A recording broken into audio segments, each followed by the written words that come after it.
The courtroom smelled of old wood and fear. Maria Santos walked slowly down the center aisle, hands clutched tight over her worn purse. Her shoes, too worn for a place like this, squeaked against the marble floor. Each step echoed like a heartbeat. Beside her, fingers intertwined with hers, walked Lucy, 12 years old, wide eyes, deep silence. On the other side of the room, 3 men in impeccable suits reviewed thick folders. Expensive lawyers. The best money could buy. Behind them, seated like a king on his invisible throne, sat Richard Ashford. Perfectly combed gray hair, gold watch on his wrist, gaze cold as steel. There was no balance in that room. Maria had no lawyer, had no money to pay for one, barely had words to defend herself. She only had the truth, and truth in a place like this seemed too small. Judge Morrison struck the gavel. "Mrs. Santos, are you represented by counsel?" She looked up. Her voice came out broken but firm. "No, Your Honor. I'm here alone." A murmur swept through the room. Richard Ashford smiled slightly. It was the smile of someone who had already won before starting. But nobody in that room imagined what was about to happen. Nobody knew that the silent girl sitting beside her mother held a secret that would crumble an entire empire. Nobody expected that justice, that word so grand and so fragile, would arrive from the most unexpected place. If this story already touched your heart in this first minute, subscribe to the channel. Here you'll find stories that heal, inspire, and make you believe in human goodness again. 3 months earlier, Maria Santos never imagined her life would become a nightmare. Every morning started the same. Wake at 5, prepare breakfast for Lucy, get her ready for school, and rush out to the Ashford house. The bus carried her from the working-class neighborhood where they lived, on the outskirts of Atlanta, to the area where houses had golden gates and gardens larger than their entire apartment. The Ashford mansion was a monument to excess. 3 floors, 12 rooms, Italian marble floors, windows that reflected the sun like mirrors. Maria cleaned every corner of that place, scrubbed floors until they gleamed, washed sheets that cost more than her monthly salary. Ironed shirts never wrinkled because nobody wore them twice. But to the Ashfords, Maria was invisible. Richard Ashford passed by her without looking. His wife Claire left her notes with orders. Clean the main hall, change the entry flowers, don't touch anything in the study. Never a good morning, never a thank you. Maria didn't complain. She needed that job, needed every dollar she earned to pay rent, food, Lucy's school supplies. She was a single mother. There was nobody else. Just the 2 of them against the world. Lucy was her reason to exist. The girl was 12 but seemed older, observant, quiet. She read borrowed library books and drew in cheap notebooks, never asked for anything, never complained. She only looked at her mother with those large dark eyes, full of understanding no child should have. "Mom, when will we stop being poor?" she asked one night while eating rice and eggs. Maria stroked her hair. "When we work hard enough, sweetheart. Someday." Lucy nodded, didn't ask more. But Maria saw something in her gaze, a deep sadness, premature resignation. That night, Maria cried silently in the shower. Not for herself, for her daughter, for everything she couldn't give her. The day everything changed was a Tuesday. Maria arrived early, as always. The house was silent. Richard had traveled to New York on business. Claire was at the spa. Tyler, the 24-year-old son, slept until noon, as was his custom. Maria went upstairs to clean the bedrooms. She entered the master suite. The king-size bed was perfectly made. Silk curtains filtered the morning light. On the dresser, a blue velvet box sat open. Inside gleamed a diamond ring. Maria looked at it for barely a second. It was beautiful. Probably cost more than everything she'd earn in her lifetime. She closed the box carefully and continued cleaning. 40 minutes later, she went downstairs. Tyler was in the kitchen drinking coffee. He looked at her with that expression Maria knew well, contempt mixed with indifference. "Done upstairs?" he asked without looking up from his phone. "Yes, sir." "Good. Leave now. Don't need you today." Maria nodded, gathered her things and left through the back door, as always. She didn't know she'd just become a suspect in a crime she didn't commit. 2 days later, she received the call. It was Claire Ashford. Her voice was cold as ice. "Maria, I need you to come to the house immediately." "Did something happen, ma'am?" "You'll see." When she arrived, there were 2 police officers at the entrance. Maria's heart began pounding like a drum. She entered. In the living room were Richard, Claire, and Tyler.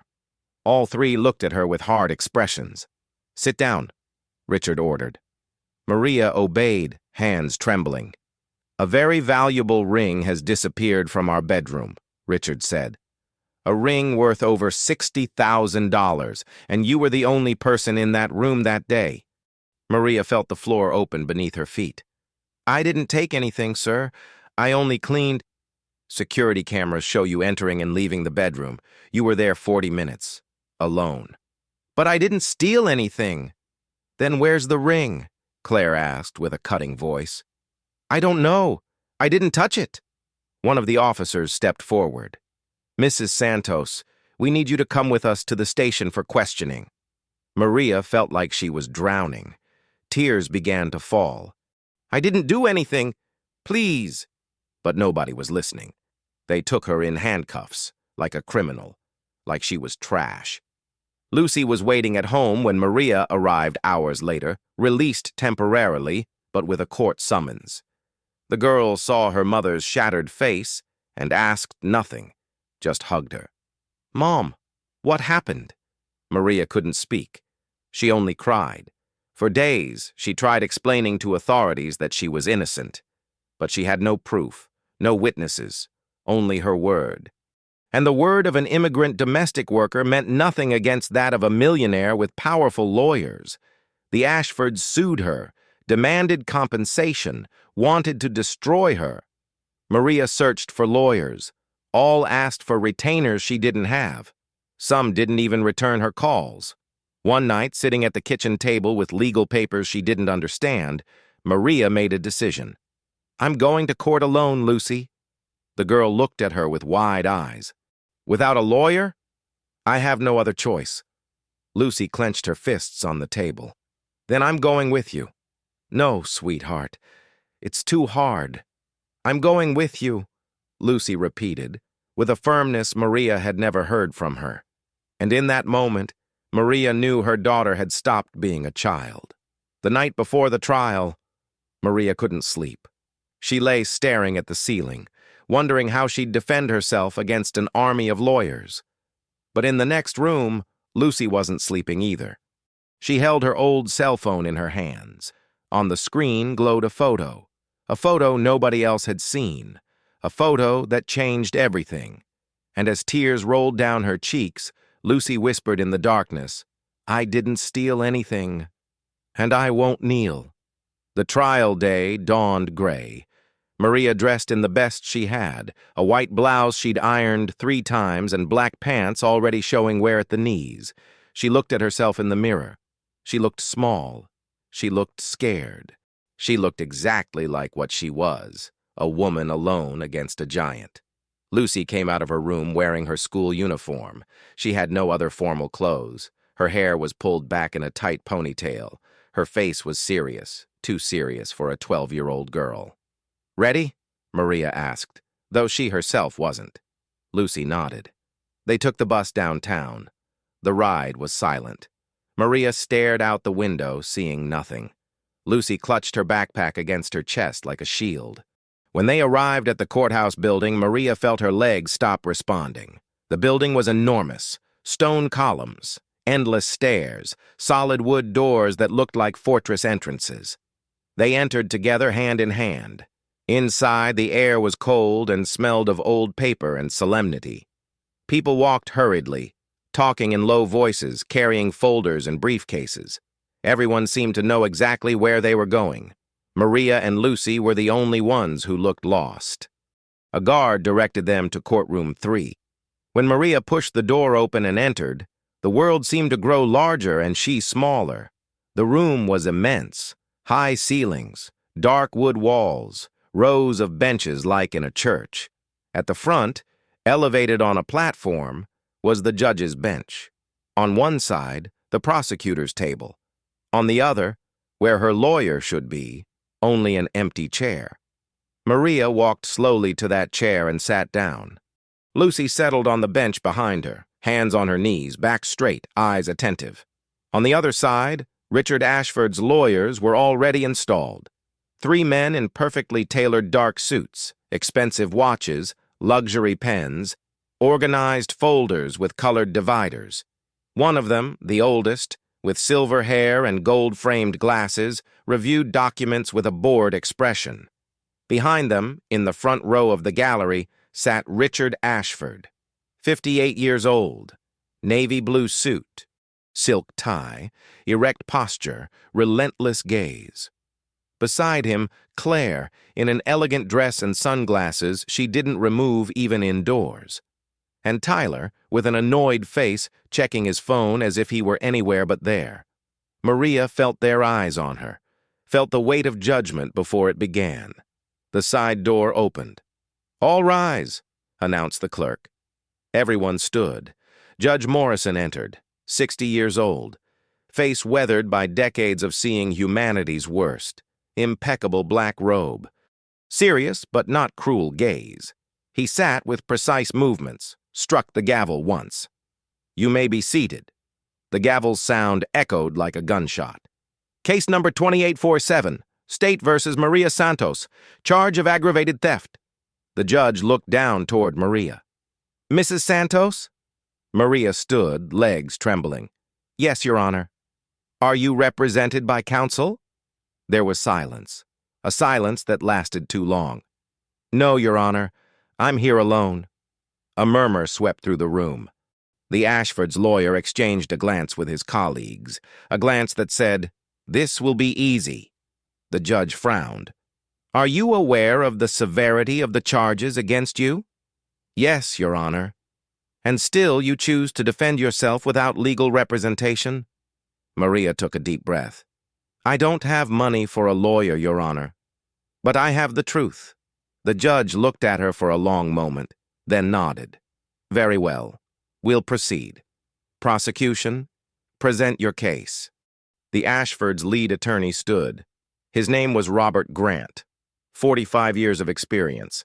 He'd won impossible cases, had destroyed lives with elegant words and relentless arguments. He walked to the center of the room with slow, calculated steps. His voice was soft but lethal. "Your Honor, members of the court, the case before us today is simple, painfully simple." He turned toward Maria. "The accused, Maria Santos, worked as a domestic employee at my client's residence, Mr. Richard Ashford. On July 15th of this year, Mrs. Santos had exclusive access to the master bedroom for 40 minutes, alone, unsupervised. When she left that room, a diamond ring valued at $62,000 had disappeared." He made a dramatic pause. Security cameras confirmed that nobody else entered that room that day. Only her.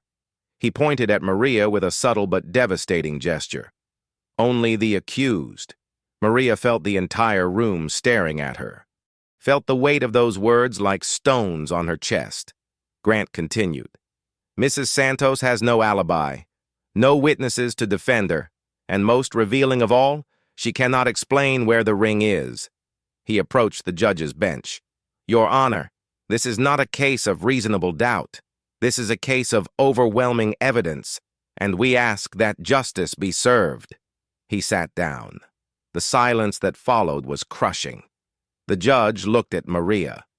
"Mrs. Santos, do you wish to make your opening statement?" Maria stood. Her hands trembled so much she had to hide them behind her back. I didn't steal that ring, Your Honor. I entered that room to clean. I saw the box open on the dresser. I closed it carefully and continued working. That's all. I didn't take anything. I've never stolen anything in my life." Her voice broke at the end. She sounded desperate. Sounded like someone who knew they wouldn't be believed. Grant stood immediately. "Your Honor, with your permission, I'd like to present the security camera footage." The judge nodded. They turned on a screen on the side wall. The room lights dimmed, and then everyone saw Maria. The images were black and white, but clear. Maria entered the room with her cleaning cart, began making the bed, dusted the furniture, approached the dresser. The camera captured the exact moment Maria stopped in front of the blue velvet box. She was seen opening it, looking at the ring, closing the box slowly, then continued cleaning.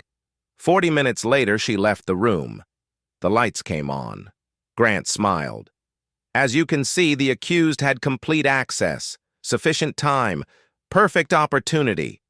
He looked at Maria with disdain. "And no explanation." Maria felt like she was suffocating. Those images didn't show her stealing anything, but they didn't defend her either. They only placed her in the wrong place at the wrong time. The judge leaned forward. "Mrs. Santos, do you have anything to add?" Maria opened her mouth, but no sound came out. What could she say? How could she prove she was innocent when everything pointed against her? Tears began to fall. She couldn't control them. I just wanted to work. Just wanted to give my daughter a better life." Her voice broke into a sob. The audience watched in silence, some with pity, others with judgment. Richard Ashford watched with cold satisfaction. The judge was about to speak when a small but firm voice rang out from behind. "I have something to say." Everyone turned. Lucy had stood up. The judge frowned. "Who are you, child?" Lucy took a step forward, hands clenched at her sides, voice trembling but determined. "I'm Lucy Santos. I'm Maria's daughter. And I was there that day." The silence in the room became absolute. Maria jumped to her feet. "Lucy, no, sit down." But Lucy didn't move. Her dark eyes, full of fear but also determination, locked on the judge. "I saw what happened in that house. And my mom didn't steal anything." Judge Morrison looked at her carefully, then struck the gavel softly. "Approach, child." Lucy walked slowly toward the front. Each step echoed like thunder in the room's silence, and in that moment, everyone knew something was about to change. Lucy walked toward the front with trembling legs but head held high. Behind her, Maria tried to stand, but the clerk indicated she should remain seated. Judge Morrison observed the girl with a mixture of curiosity and caution. On the other side, the Ashfords' lawyers looked at each other, confused. Richard frowned. Tyler stopped looking at his phone. Lucy reached the bench. She looked even smaller under the courtroom lights. But when she raised her eyes to the judge, there was something in them that wasn't childish. It was truth. It was courage. "What's your name?" the judge asked in a soft voice. "Lucy Santos, sir." "How old are you?" 12. The judge nodded. "Do you know what it means to tell the truth under oath?" "Yes, sir. It means I can't lie. Ever. And are you willing to swear you'll tell the truth?" Lucy swallowed. "Yes, sir."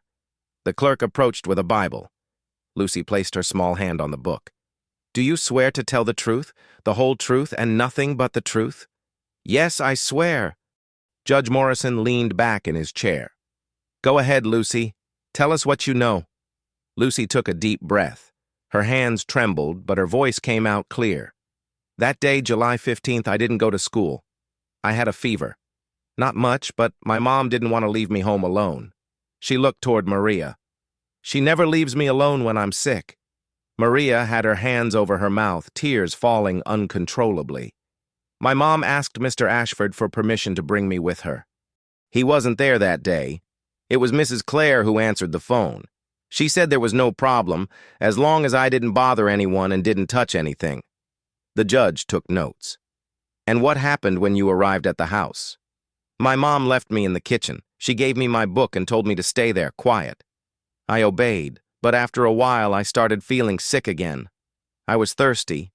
I went looking for water." Lucy paused. Her eyes filled with tears. "When I went upstairs to look for my mom, I saw her cleaning in the big bedroom. I was going to go in, but I heard footsteps. I hid behind a column in the hallway. I didn't want to get scolded for being out of the kitchen. The judge leaned forward. And what did you see? Lucy looked directly toward where Tyler Ashford sat. He had turned pale. I saw Tyler come out of another room. He walked to the door where my mom was. He stood there looking inside. My mom didn't see him. Her back was turned, cleaning the window. Maria's heart was beating so hard she could hear it in her ears. Tyler went into the room. He went to the dresser. He opened the blue box. He took out something shiny and put it in his pocket. Then he left quickly without making noise. My mom never saw him, never knew he was there. A murmur swept through the room. Grant, the lawyer, stood immediately. Objection! Your Honor, this is absurd. The child is lying to protect her mother. The judge raised his hand. Silence. He looked at Lucy. Child, why didn't you say anything before? Why did you wait until today? Lucy lowered her gaze. Tears began to fall. Because I was afraid. Afraid they wouldn't believe me. Afraid they'd do something to us. We're poor. They're rich. Her voice broke. But when I saw my mom cry every night, when I saw her unable to sleep, when I saw her so scared, I knew I had to tell the truth, even though I was afraid. The silence was absolute. The judge looked at her for a long moment, then spoke with a firm voice. Do you have any proof of what you're saying? Lucy nodded slowly. She reached into her skirt pocket and pulled out an old cell phone with a cracked screen. I took a picture. The room erupted in murmurs. Richard Ashford stood up. This is ridiculous. You can't believe the words of a child. The judge struck the gavel hard. Order! Sit down, Mr. Ashford. He looked at Lucy. Child, give that phone to the clerk. Lucy walked with trembling steps and handed over the phone. The clerk connected it to the projection screen, and then everyone saw it. The image was blurry, taken from an awkward angle, but it was clear. Tyler Ashford in profile, with his hand inside the blue box. The ring's reflection gleamed between his fingers. His face was visible. There was no doubt who it was. The date and time in the corner of the photo matched exactly the day of the theft. The silence that followed was deafening. Grant had frozen. Richard Ashford's face was red with fury. Claire had removed her dark glasses and stared at her son in horror. Tyler was white as paper, hands trembling on his knees. Judge Morrison observed the image for a long minute, then looked at Tyler. Mr. Tyler Ashford approached the bench. Tyler didn't move. He seemed frozen. Mr. Ashford, I order you to approach. Now. Richard touched his shoulder forcefully. Tyler stood like an automaton and walked toward the front. Each step seemed to cost him his life. The judge looked at him with steel eyes. Do you recognize this image? Tyler opened his mouth, but nothing came out. I'll ask the question again. Do you recognize this image? Are you the man in it? Tyler's voice came out as a whisper. I answer. Yes. The word fell like a bomb. Did you take the diamond ring from your parents' bedroom on July 15th? Tyler closed his eyes. Tears began rolling down his cheeks. Yes. Richard Ashford let out a choked cry. Claire covered her mouth with her hands. The judge struck the gavel. Why did you do it? Tyler was breathing with difficulty. I had debts, gambling debts, a lot of money. Dangerous people were looking for me. I needed to pay. Fast. I thought nobody would notice if I sold the ring. That my parents would think they'd lost it or something. And when they blamed Mrs. Santos, why didn't you tell the truth? Tyler didn't respond. He only cried. The judge insisted with a hard voice. Why did you let an innocent woman be accused of a crime you committed? Tyler looked up. His face was shattered. Because I'm a coward. Judge Morrison looked at Tyler with a mixture of contempt and sadness, then turned toward where Richard Ashford sat. Mr. Ashford, did you know anything about this? Richard stood, trembling with rage. Of course not. If I'd known my son... When did you discover the ring had disappeared? That same day. When my wife returned home and checked her jewelry. The judge narrowed his eyes. And why did you immediately accuse Mrs. Santos? Richard hesitated. Because she was the only one who'd been in the room. Did you conduct any investigation before accusing her? Did you consider other possibilities? Richard didn't respond.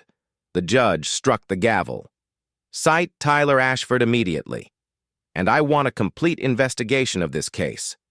I want to know exactly what happened with that ring, where it is now, and who else knew the truth. He stood. Session suspended until tomorrow at 9 in the morning. The gavel fell with a final crash.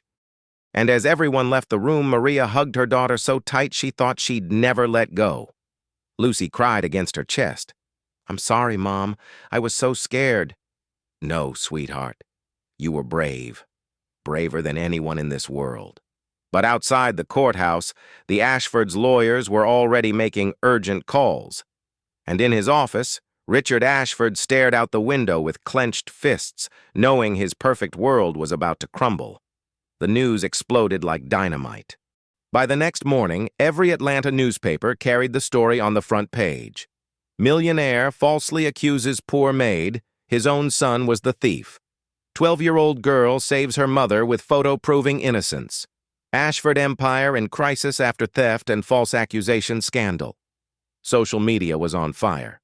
The video of the moment Lucy showed the photograph in court had gone viral. Millions of people shared it. The comments were merciless. This is what happens when the rich think they can destroy the poor without consequences. That girl has more dignity than the entire Ashford family combined. Richard Ashford should be in jail alongside his son. Public pressure was immense, uncontrollable, and growing every hour. Meanwhile, Judge Morrison had ordered an exhaustive investigation. A team of financial detectives began reviewing Tyler Ashford's accounts.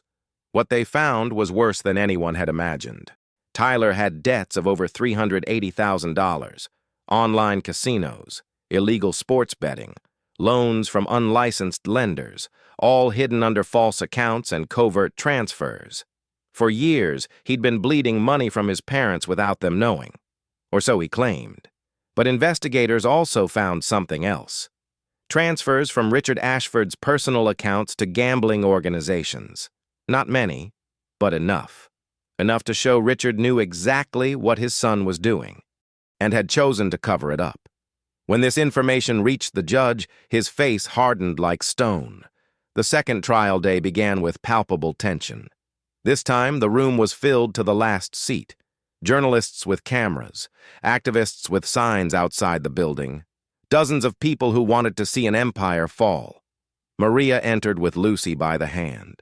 But this time, she didn't walk with her head down. This time, she walked with dignity. Because now everyone knew the truth. On the other side, Richard Ashford entered surrounded by his lawyers. But his posture was no longer the same. There was no arrogance in his gaze anymore. Only contained fury and barely disguised fear. Tyler entered in handcuffs, escorted by 2 officers. His face was swollen from crying. He no longer looked like the privileged son of a millionaire. He looked exactly like what he was, a man broken by his own decisions. Judge Morrison entered and everyone stood. You may be seated. The gavel fell.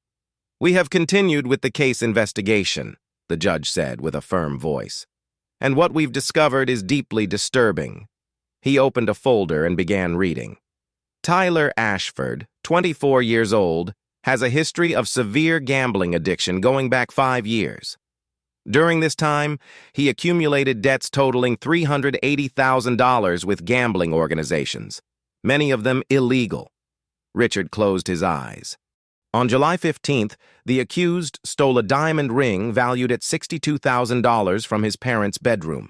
Subsequently, he sold that ring to a private buyer in Switzerland for $40,000 cash. The money was used to pay part of his debts. The judge looked up at Tyler. Do you confirm these facts? Tyler nodded with a broken voice. Yes, Your Honor. And when your father accused Maria Santos, you knew she was innocent? Yes. Why didn't you say anything? Tyler took a while to respond. When he did, his voice was barely a whisper. Because I knew if I told the truth, my father would disinherit me, would take everything from me, and I had nothing else. Tears ran down his face. I'm a coward, a damn coward, and I destroyed an innocent woman's life because I didn't have the courage to face my mistakes. The silence in the room was total. Then the judge turned toward Richard. Mr. Ashford, the investigation also revealed transfers from your personal accounts to gambling organizations. Transfers dating back 3 years. What do you have to say about this? Richard stood slowly. His face was pale. I knew my son had problems. Knew he gambled. I tried to help him. Paid some of his debts thinking that would stop him. But it didn't work. It only got worse. And when the ring disappeared, did you suspect your son? Richard didn't respond. The judge insisted. Mr. Ashford, I'll ask the question again. When the ring disappeared, did you suspect your son might be involved? Richard's voice came out broken. Yes. A murmur of indignation swept through the room. And still you accused Maria Santos? Richard clenched his fists. I thought it would be easier to blame the maid, that nobody would question my word, that everything would be resolved quickly and I could handle the problem with my son privately. Maria felt breathless. That man had known the truth from the beginning, and had chosen to destroy her anyway. Judge Morrison removed his glasses. When he spoke, his voice was cold steel. Mr. Ashford, you didn't just allow an innocent woman to be falsely accused. You orchestrated that accusation.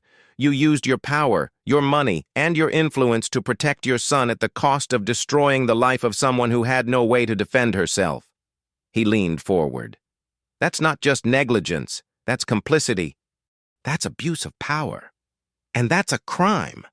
Richard opened his mouth to protest, but the judge raised his hand. I'm not finished. He looked toward Maria.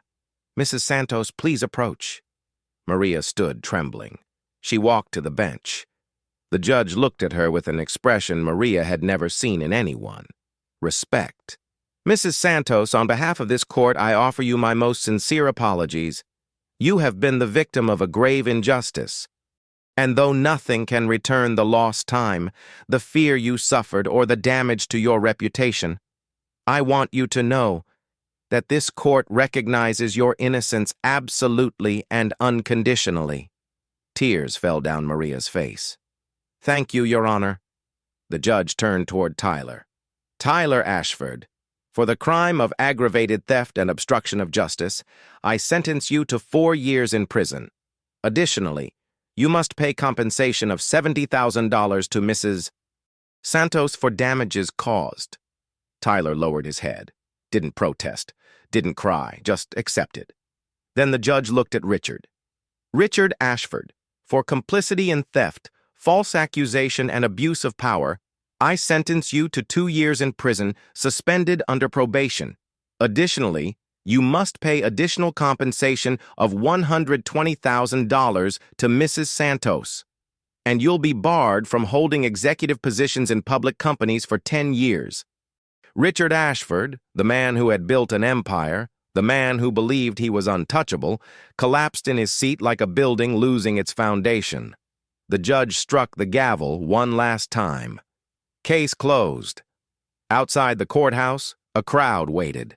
When Maria came out with Lucy by the hand, people began to applaud. It wasn't a timid applause. It was thunder, a roar of approval that resonated on the building's walls.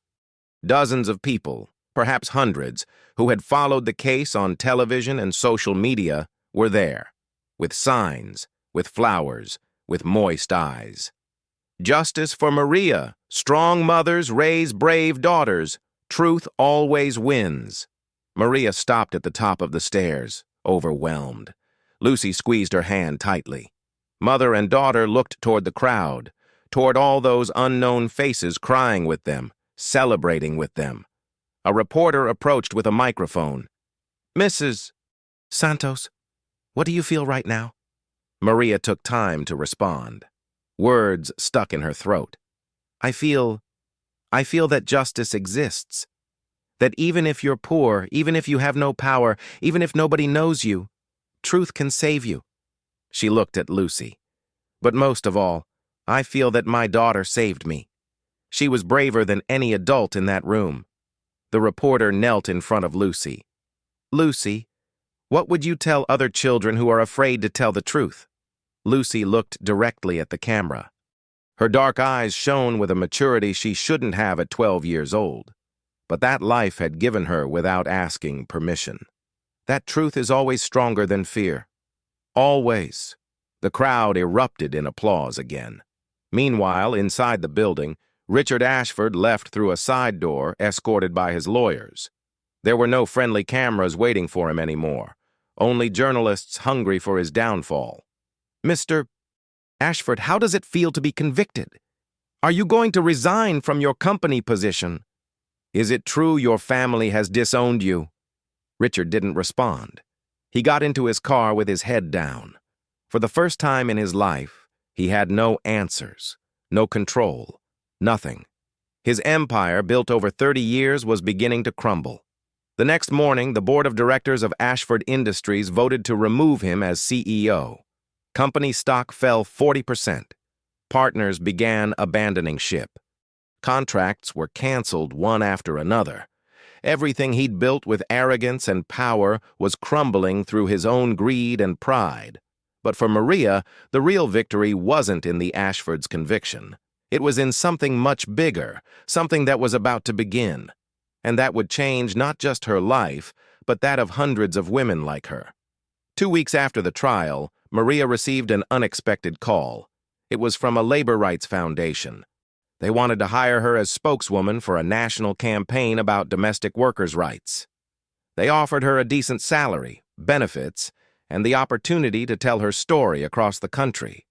Maria couldn't believe it. "Why me?" she asked. The foundation's director, a woman named Ellen Pierce, responded with a warm voice. "Because your story represents millions of women who work in silence, who suffer abuse without being able to defend themselves, who are invisible to society. You gave them voice, you gave them hope, and now we want you to give them power." Maria accepted. Over the following months, she traveled throughout the country, visited domestic worker communities, spoke at forums, universities, television programs. Every time she told her story, she saw the same moist eyes in the audience, the same hands raised to ask questions, the same broken voices saying, "It happened to me too." She wasn't alone. She had never been alone. Thousands of women had suffered the same. False accusations, wage theft, verbal abuse, unfair dismissals. But now, they had someone who represented them, someone who had fought and won. Maria became a symbol. And with the compensation money she received from the Ashfords, she did something she never imagined possible. 8 months after the trial, Maria opened her own business. It was called Fair Hands Cooperative. It wasn't just a cleaning company. It was a cooperative run by and for immigrant domestic workers. All employees were partners. All received fair wages, legal contracts, health insurance, and guaranteed days off. Nobody was invisible. Nobody was expendable. In 6 months, the company had 50 employees. In 1 year, it had over 200. Women who once worked in the shadows now worked with dignity, with contracts, with rights, with respect. And each one of them knew this was possible because one humble woman had decided not to kneel. Meanwhile, the Ashford name had become synonymous with shame. Tyler was serving his sentence in prison. According to reports, he'd begun therapy for his gambling addiction and worked in the prison carpentry shop. He'd given no interviews, asked for no clemency, just served his sentence in silence. Richard, for his part, had lost everything. His company went bankrupt. His mansion was foreclosed. His wife Claire filed for divorce and moved to France with what little money she had left. Friends who once fawned over him now crossed the street to avoid greeting him. He now lived in a small apartment on the outskirts of Atlanta, alone, bitter, destroyed by his own decisions. One day, while walking through the market, he saw a poster on a wall. Fair Hands Cooperative, ethical cleaning company, founded by Maria Santos. Below was a photo of Maria smiling, surrounded by her team of workers. Richard stood staring at the poster for a long time. He felt something he'd never felt in his entire life: true shame. The woman he'd tried to destroy was now building something beautiful, while he, who'd had everything, had nothing. It wasn't just a defeat, it was a lesson, one that came too late. Lucy, for her part, had returned to school. At first it was difficult. Other kids looked at her differently, some with admiration, others with envy. Some called her the trial girl and didn't know how to talk to her. But Lucy didn't need to be popular. She only needed to be herself. She kept drawing, kept reading, remained observant and quiet. But now there was something different in her, a silent confidence, a strength that came from knowing she'd done the right thing when it was hardest. Her teachers noticed the change. The school principal nominated her for a full scholarship in a program for outstanding students. Lucy won it. She now attended one of Atlanta's best schools, studied literature, mathematics, science, dreamed of being a lawyer someday, defender of those who had no voice, like her mother. 1 year after the trial, Maria was invited to give a speech at the National Congress. The topic was social justice and labor rights. Maria stepped up to the podium wearing a simple but elegant suit. She no longer looked small, no longer looked scared. She looked like what she was, a woman who had survived the storm and emerged stronger. She looked toward the audience, representatives, senators, activists, journalists. And in the first row, with eyes shining with pride, sat Lucy. Maria took a deep breath and began to speak. "A year ago, I was invisible. I was just one among millions of women who work in the shadows of rich people's homes. I cleaned their floors, washed their clothes, cared for their things. But to them, I didn't exist. I was a hand without a face, a body without a name." She paused. "When they accused me of a crime I didn't commit, I thought my life was over. I thought nobody would believe me, that my word was worth nothing against a millionaire's word. And I was partly right. My word alone wasn't enough." She looked at Lucy. "But my daughter's courage was. A 12-year-old girl had more courage than all the adults in that room. Because she understood something many forget. Truth doesn't belong to the powerful. Truth belongs to everyone. And when you defend it, even though you're afraid, even though you're alone, even though nobody supports you, truth has the power to change the world." The audience began to applaud, but Maria raised her hand. "I'm not finished." Silence returned. "I'm here today not because I'm special. I'm here because I'm not special. Because I'm like millions of women who work every day without contracts, without rights, without protection. Women who clean hotels at 5 in the morning, who care for children who aren't theirs while their own grow up alone, who sew clothes for pennies while luxury brands sell those garments for thousands of dollars." Her voice grew stronger. "Those women don't need charity. They need justice. They need laws that protect them. They need contracts that dignify them. They need society to stop seeing them as servants and start seeing them as what they are: workers, mothers, human beings with rights." The applause this time was deafening. Maria waited for it to calm and said her final words. "My case wasn't justice. It was luck. Luck that my daughter was brave.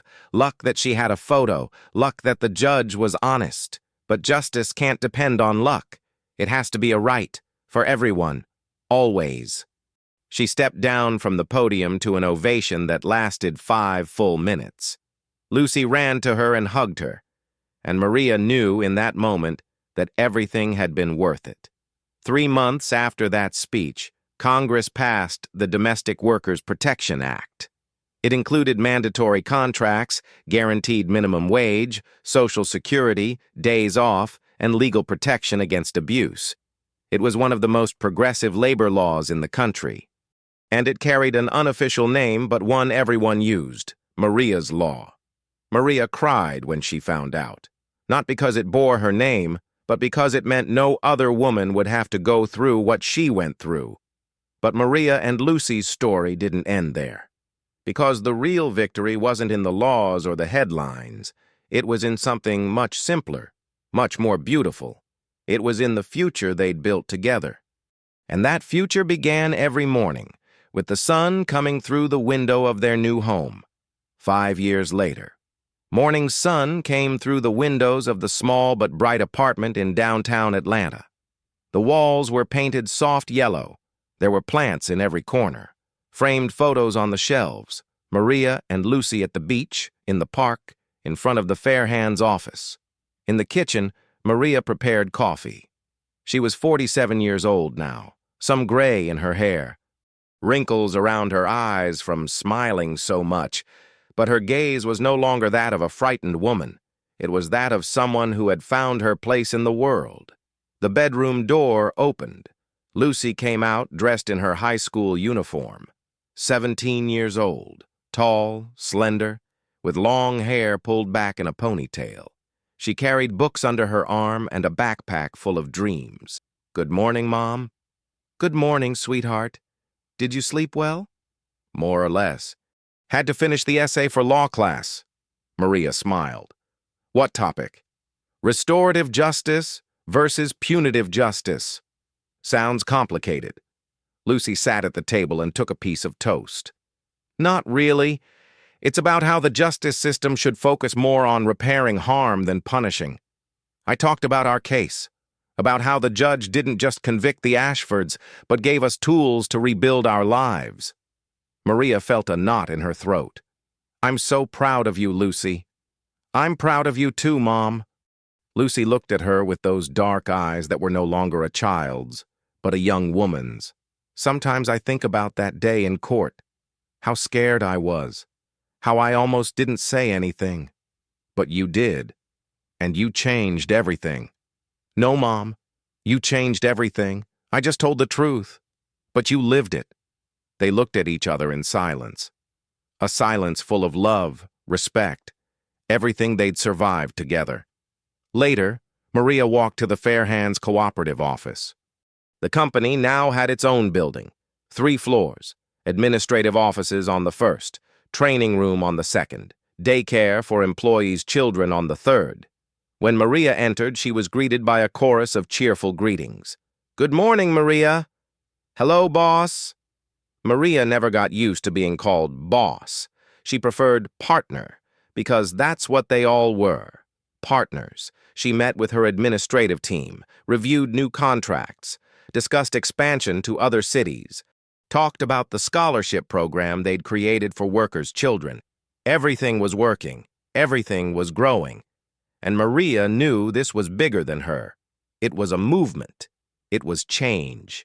That afternoon, while walking back home, she passed by a park, and there on a bench was a man she recognized immediately, Richard Ashford. He'd aged a lot in 5 years, hair completely gray, hunched back, simple, worn clothes. He looked like a ghost of what he'd been. Maria stopped. She could have kept walking, could have ignored him, but something inside told her to approach. She walked slowly to the bench. Richard looked up. When he saw her, his face filled with shame. "Mrs. Santos." Maria sat beside him, leaving a respectful space between them. "Mr. Ashford?" There was a long silence. Uncomfortable. Finally, Richard spoke with a broken voice. "I don't expect you to forgive me. I don't deserve your forgiveness.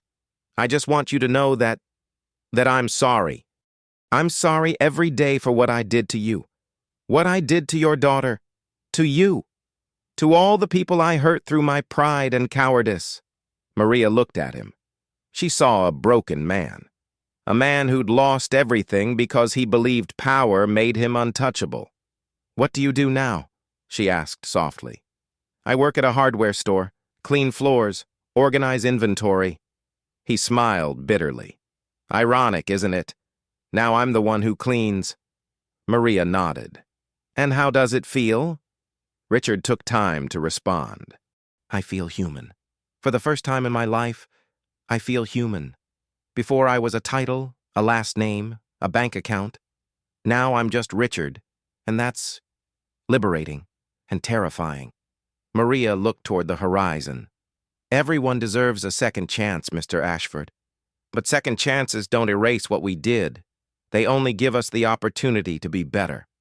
Richard nodded with tears in his eyes. Thank you. Thank you for not hating me. Maria stood. I don't hate you. Hate weighs too much. And I've already carried enough weight in my life. She walked away slowly, didn't look back, because her future wasn't in the past. It was ahead. That night, Maria and Lucy had dinner together at their kitchen's small table. Rice with chicken, simple, delicious, made with love. Mom, did I tell you I got accepted to Emory University? Lucy said suddenly. Maria dropped her fork. What? Lucy smiled with those bright eyes. The letter came today. Full scholarship, law degree. I start next year. Maria put her hands to her mouth. Tears began to fall. Sweetheart, I'm so proud. Lucy stood and hugged her mother tightly. I'm going to be a lawyer, Mom, like you wanted. I'm going to defend people who have no voice, like you taught me. Maria hugged her with all her soul.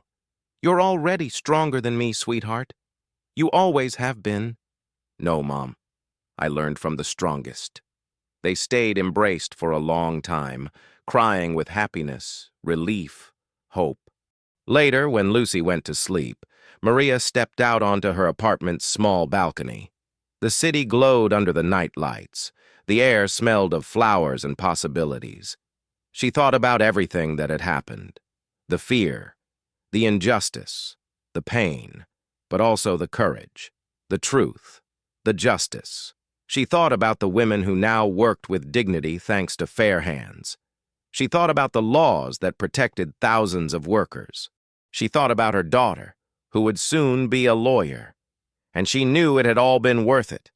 Not because she'd made money, not because she was famous, but because she'd proven something the world needed to remember. That dignity can't be bought. That truth can't be sold. And that one person, however small they may seem, can change the world if they have the courage to stand up. Maria closed her eyes and whispered to the wind, Thank you, life, for the storm, for the fight, for everything that broke me and made me stronger. And in that moment, she felt a peace she'd never felt before, because she'd won something bigger than a trial. She'd won her freedom, her voice, her place in the world, and nobody, ever again, could take it from her. Truth doesn't need power to win. It only needs courage to be told. If this story touched your heart, share it. Because somewhere, someone needs to know that justice exists, that dignity isn't negotiable, and that even in the darkest moments, light can come from the most unexpected places. Subscribe for more stories that inspire, heal, and remind us why it's worth believing in human goodness.